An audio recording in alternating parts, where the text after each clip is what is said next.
But just going back to Roy, what they said on the Overlap podcast, Bruno is not a fighter. That's what he said, you know. He's a talented player, but talent is not enough. Bruno is not a fighter. Leadership is action. Leadership to me is about action. Do you agree with that? Different generations, like I said. That's what I think. You know?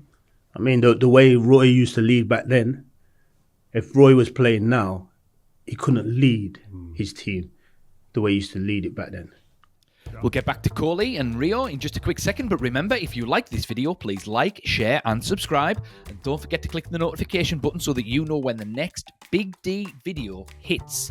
And just remember, as always, the Big D wants to know what's on your mind. So please, if something is bubbling up inside of you, please put it in the comments. The Big D reads all of the comments. Anyway, this is a really interesting clip, and it's from the Rio Ferdinand podcast, and he's talking to Andy Cole, great Manchester United striker and treble-winning goalscorer. And they are talking specifically in this clip about Roy Keane and Bruno Fernandes. Post the little rant that Roy gave on the Overlap last week. And it's an interesting take from Andy Cole, and I think he's quite right, actually, with what he has to say. And also, Rio is going to be shedding some light on what Roy was like as a player and as a motivator, and Andy's going to do that as well, when they were playing together for United. And, it's interesting to watch. Anyway, without further ado, here they are. Stick around for after the clip, because the Big D is going to be giving his thoughts about what's said in this clip. Here they are. Right, so then, saying that, what's your favourite goal then, if you can think of the catalogue of goals you've scored? You've got to dissect the Barca. The overhead. Over. Yeah. Oh, that was dirty. Yeah. I would have been all over the shop if that was me. Young Rio, I'd have been I'd have run out of the stadium. That one for me was like, it was because it was so pure and natural. I mean, the way Keano fizzes it in, Yorkie step over, I played a 1-2 with him, he slips it back in, and I roll it in. I mean, it's just, that was it's teamwork. all off the cuff, yeah. Do you know what that does, that goal? That goal just encapsulates a moment in time. Probably arguably the best midfielder in the world, Roy Keane, doing what a lot of people don't give him credit for, which is passing the ball forward. Which he's done unbelievably, isn't it? Yeah. Underrated part of Roy Keane's game, isn't it? Then these two just combining the way they did. Just talk about Roy, because obviously he was your captain at the time. We know him, a lot of the younger generation now, just someone on TV as a brute force. Just a ruthless guy, and it makes people laugh, etc. Yeah. Talk about him as a player and a captain. Man, because I'm fortunate as well, because I get on well with him, and we always used to get on well when we were playing together. Just as a captain, unbelievable leader, and I mean that, unbelievable leader. Would do anything, literally anything for his team to win. I mean, sometimes, you know, you see him get sent off because he gets so frustrated and wanting his team to do so well and whatever maybe.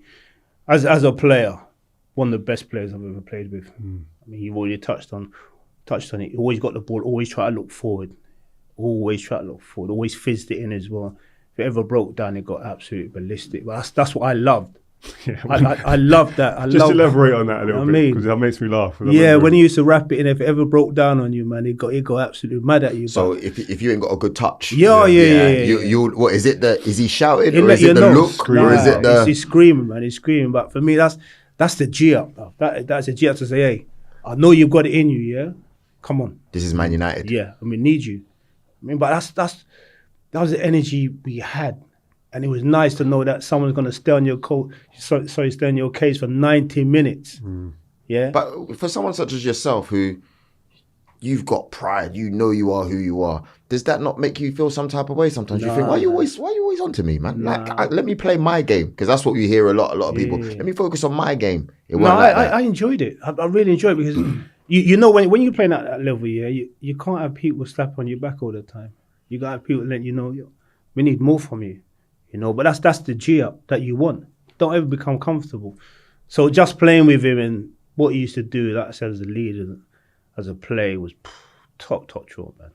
If you made a mistake, you knew, like, before the manager, so he was the one going to be verbally assaulting you, like. Yeah. And you know, one of his favourite shouts used to be, this is Man United. This is Man United. 100%. Like, he used to go like, well, I fucking know, I got to show him. Like, but he was just There's levels possessed. to this. Yeah, You said first training session, did you play it to the side or something like that? You Yeah, played I it. passed it to Nev and he went nuts. Like, this is Man United, play forward. But this is what I mean. Like, that's a detail that's so undervalued. Like, it doesn't get spoken about enough. Like, when you get it, you can impact the game anywhere on the pitch.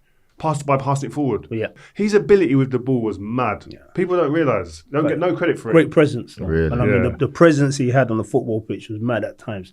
I mean, you'll be out there and you'll be watching him get on the ball, and like people would say, well, if I don't want to go too tight to him, I'll just let him have it. Yeah. And then he'll get it and have a look around, and then he'll decide, right, I'm going to do this or whatever. But just his presence on the football pitch, yeah, brilliant. Yeah, Just talking about waving his arms and shouting, right? He was Man United captain there, and he's lauded for that. The Man United captain now, Bruno, gets hammered for that. Why do you think the difference is? Why is one allowed to do it and one isn't? Gens, innit? Different gens, Generation. man. Yeah, I think it's different generation. I mean, I think if you look at captains back then, you know, a majority of the captains were very, very vocal.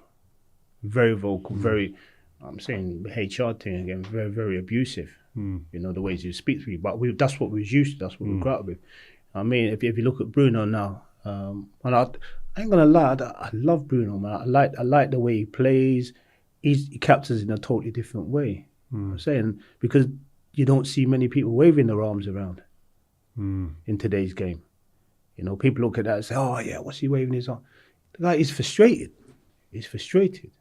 I'm saying, so I've never dismissed that, because that was the generation I grew up with, captains waving their arms around that time and getting abusive and that. Man, it is what it is, man. When you're on that football pitch, yeah, anything goes, you know. As you know, anything goes to make you win a football match. You know, you never take it personal.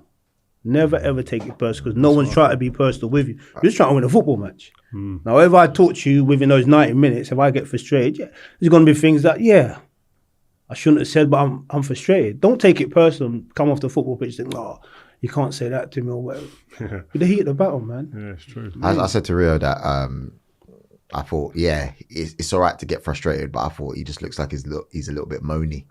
Like, We all moan. You know. If he looks moany, I dread to think, well, we look like. Yeah. Oh, that's I was so moany. Yeah. Like, the lads used to get so frustrated. Like, most people moan. We all moan. When you're at that level, you all moan. You have to moan, because of course you get frustrated at that time.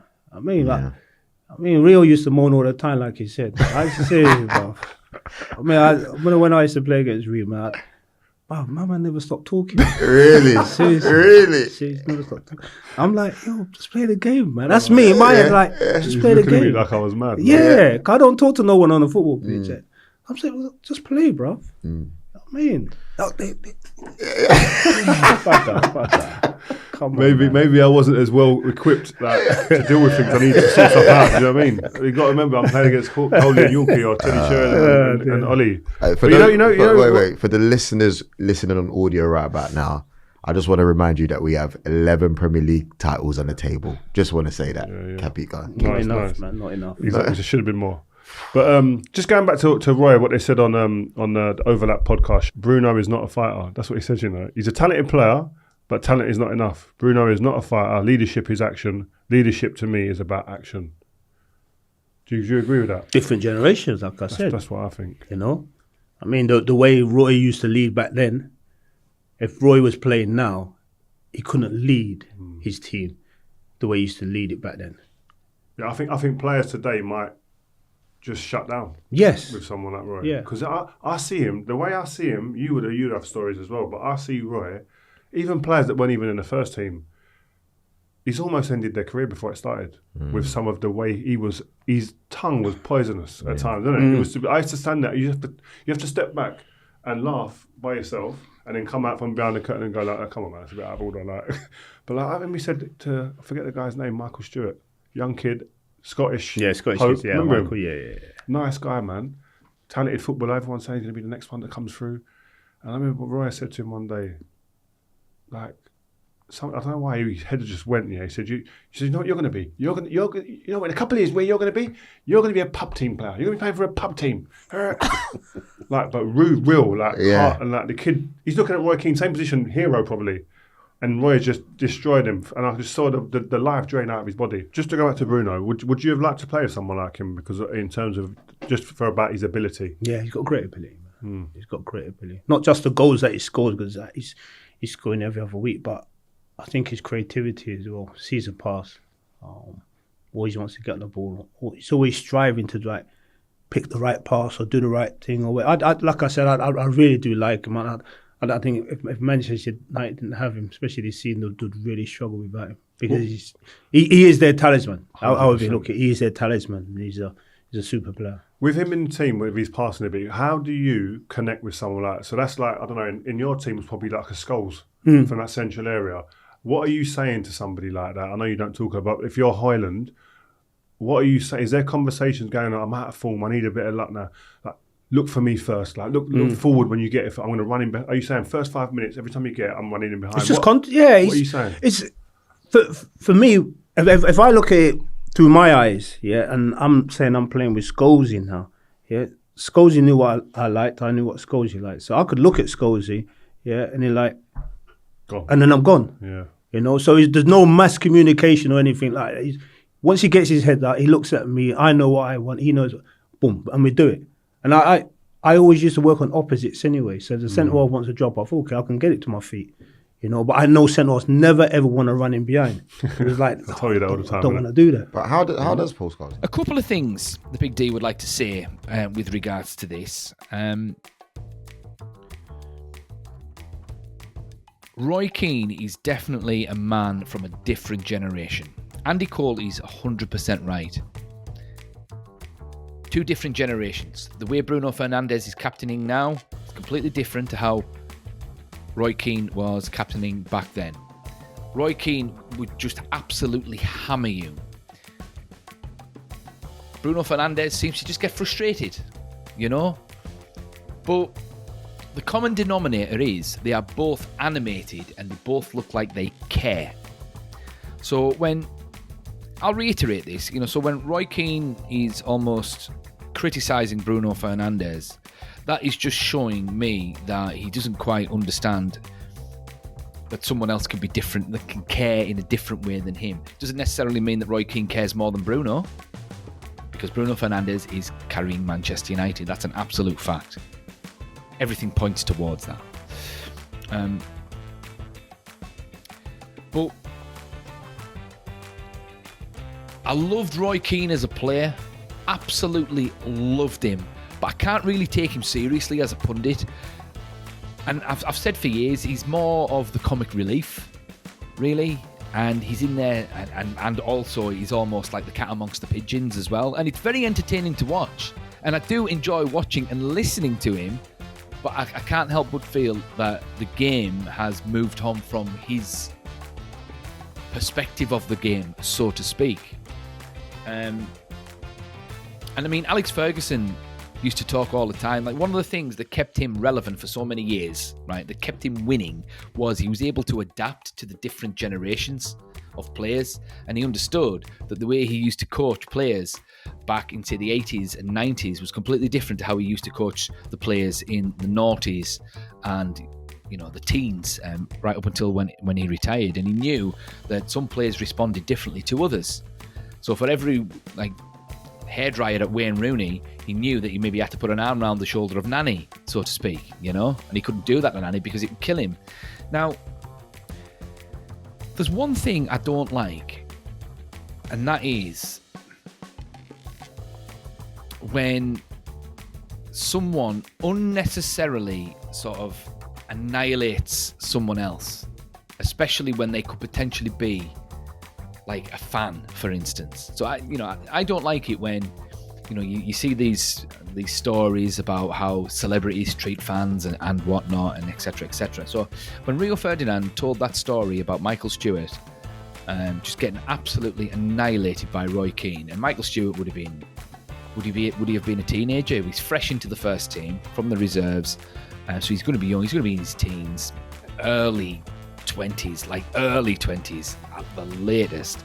And Roy Keane, his hero, has absolutely annihilated him. I mean, I'd like to know a little bit more context about that, because if Michael Stewart's been training for like 12 months and he's gotten used to the situation, then fair enough. But if this has happened straight away, then saying that he's going to be a pub player, that's just not good. It's not nice, that. And Rio Ferdinand is absolutely right. Players today would just shut down with Roy Keane, or with a player like Roy Keane. They just shut down.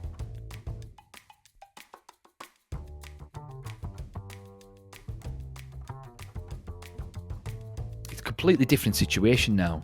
And I've seen Roy Keane sort of act like that, like when he's being a pundit. I mean, it's great for us watching it. You know, it's funny. You know, he's the voice of the fans and all of that kind of stuff. And you know, the rival fans love watching him sort of have a go at players and things like that. And it is entertaining to watch. But to put yourself in some of these young players' shoes, like Lingard or Pogba or Martial or even Rashford, fair enough. Although I haven't really heard him, you know, slate Rashford too much. But like David De Gea and things like that, the way he would go overboard, it's like, shut up, mate.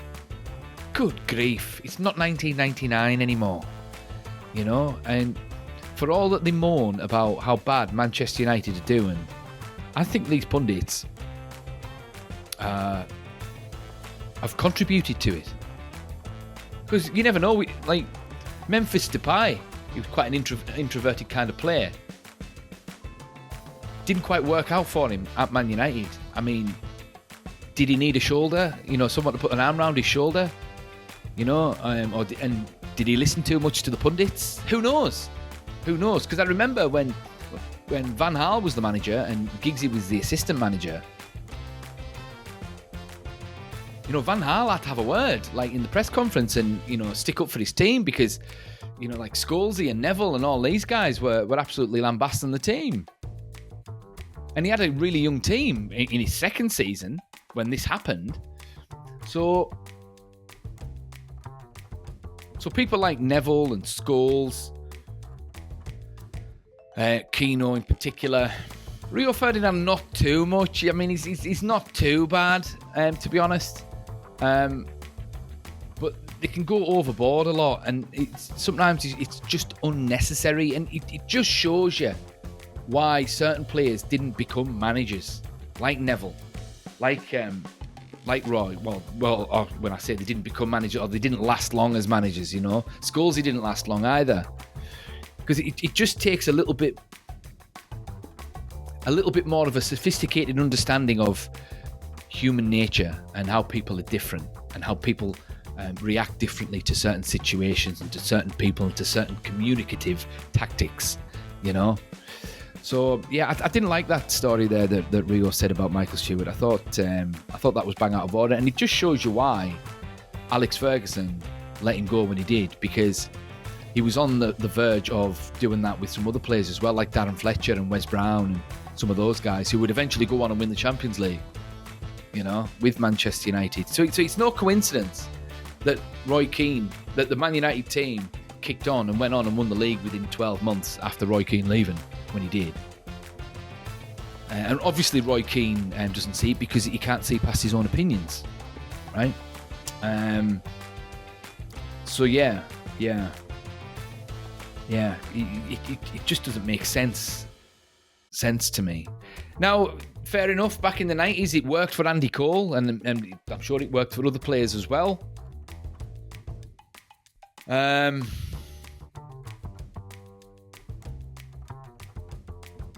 But for today's game, it's just unnecessary. It's just unnecessary. But what do you guys think? Is the Big D wrong? Do you like to listen to Roy Keane lambast people? Do you think Roy was right to absolutely slate the young lad, Michael Stewart? Be interesting to hear your thoughts on that one. And I'll tell you somewhere else as well. I mean, what Andy Cole's just said there, saying that he'd love to play with Bruno Fernandes, that says something as well, because Andy Cole is an all-time great. And people are always talking about, oh, Bruno Fernandes gives the ball away all the time, da-da-da-da-da.